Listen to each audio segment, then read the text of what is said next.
सर्वकार्येषु सर्वदा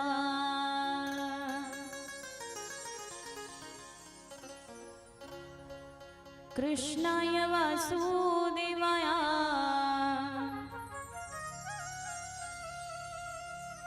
हरये परमात्मने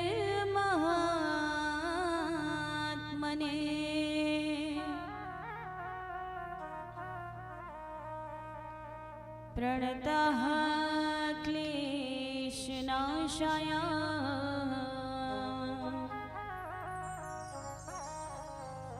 गोविन्दाय नमो नमः।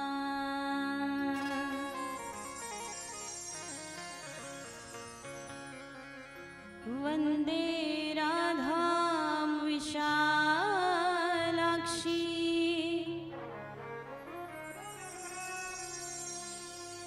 चन्द्रकोटि समप्रभा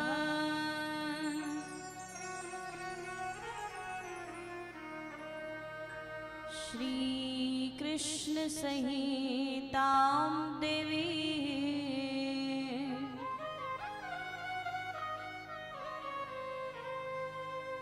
नित्यं कुञ्ज विहारिणीम्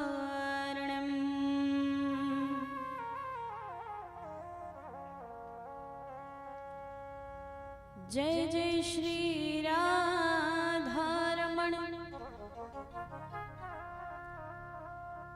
जय जय नवल किशोर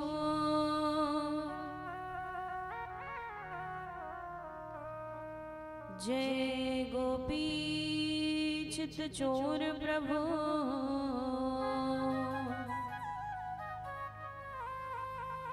जय जय माखन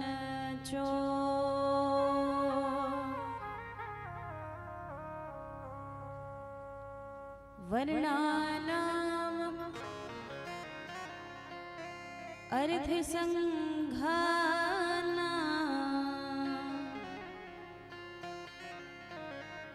रसाना छंदसामपि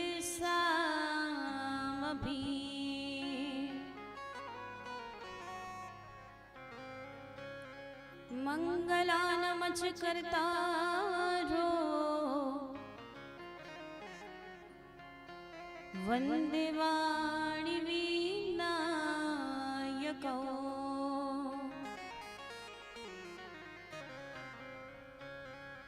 नमो ब्रह्मांड देवाय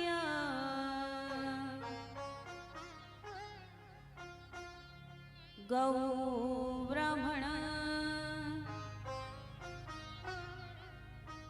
हिताय च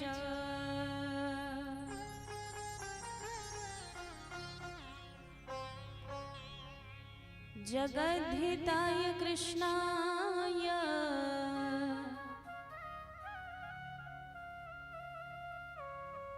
गोविन्दाय नमो नमः।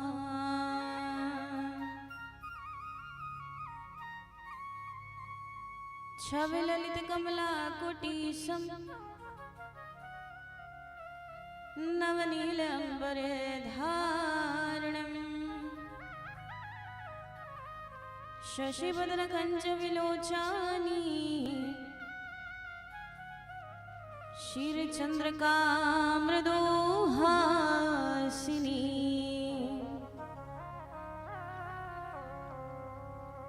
आनंद धन गोविंद मन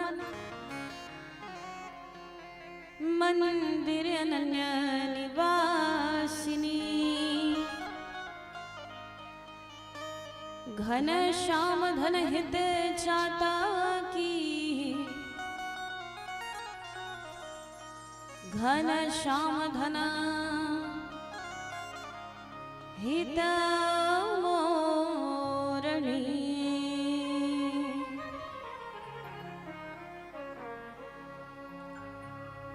जय जय श्री राधे जय जय श्री राधे जय जय श्री राधे